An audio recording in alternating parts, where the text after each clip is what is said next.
क्या आप सुबह टॉयलेट जाने के नाम से ही डरने लगते हैं? क्या आपको वहां जलन और चुभन होती है और दर्द होता है और आप शर्म के कारण किसी को बता भी नहीं पाते? रुकिए, इस वीडियो को स्किप मत कीजिए। आज भारत में 10 में के 4 आदमी इस शर्मनाक और दर्दनाक बीमारी को छुपाकर जी रहे हैं। लोग नीम हकीम के चक्कर में पड़ जाते हैं और सीधा ही ऑपरेशन टेबल पर लेट जाते हैं और ऑपरेशन के बाद भी ये बीमारी वापस आ जाती है। मैं हूं डॉक्टर केडी वर्मा और आज मैं आपको बताऊंगा कि पाइल्स की बीमारी क्या होती है और ये कैसे आपके शरीर को अंदर से खोखला कर रही है और आप कैसे इसे बिना ऑपरेशन और एलोपैथी दवाई और आप बिना किसी चीरा फाड़ी और ऑपरेशन के इसको होम्योपैथी से जड़ से खत्म कर सकते हैं। बवासीर क्या होता है, कैसे होता है, आइए समझते हैं इसकी पैथोफिजियोलॉजी को। सबसे पहले हम इस बीमारी के विज्ञान को समझते हैं। हमारे एनएस और मल द्वार में खून की नसें होती हैं जो एक गद्दी का काम करती हैं, कुशन का काम करती हैं। जब हम बहुत दिनों से कब्ज का शिकार रहते हैं और ज्यादा प्रेशर लगाते हैं टॉयलेट में, तो ज्यादा प्रेशर की वजह से ये नसें फूल जाती हैं। ज्यादा प्रेशर की वजह से ये नसें फूल जाती हैं और इनमें खून जमा हो जाता है और इनमें सूजन आ जाती है और यही नशे के गुच्छे को हम बवासीर या पाइल्स या हीमोरॉइड्स कहते हैं। आजकल घंटों तक कुर्सी पे बैठकर काम करना,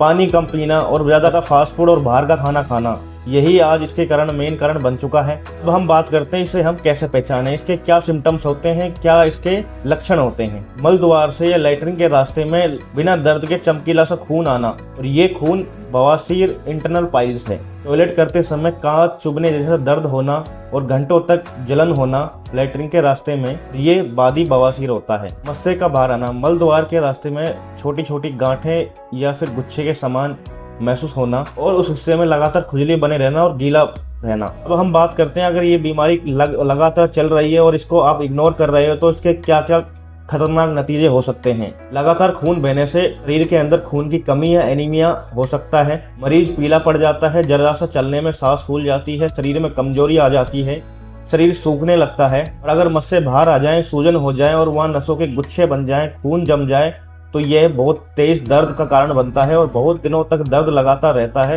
ना तो आदमी बैठ पाता है, न सही से कुछ खा पाता है, न सही से फ्रेश हो पाता है और सीधा ऑपरेशन की टेबल पे लेट जाता है। सर्जरी के अलावा कोई दूसरा रास्ता नहीं बच पाता उसके पास। लेकिन आप घबराइए मत, अगर आप समय पे जाग जाएं तो इसका इलाज संभव है और परमानेंट इलाज हो जाता है। अब हम बात करते हैं नेचुरल तरीके जो आप घर पे बैठ के कर सकते हो। अगर नसों में सूजन आ गई है और दर्द हो रहा है तो आप क्या कर सकते हैं घर पे, थोड़ा सा टब में सहने लायक गर्म पानी कर लीजिए, उसमें थोड़ा चुटकी भर फिटकरी डाल दीजिए या फिर पोविडीन का सॉल्यूशन डाल दीजिए और कुछ देर तक उसमें बैठिए, 10 से 15 मिनट तक। इससे क्या होगा, इससे फूली हुई नसें कम हो जाएंगी, सूजन चली जाएगी और दर्द में राहत मिलेगी। टॉयलेट में फ़ोन ले जाना बंद करें, 5 मिनट से ज़्यादा टॉयलेट में ना बैठें।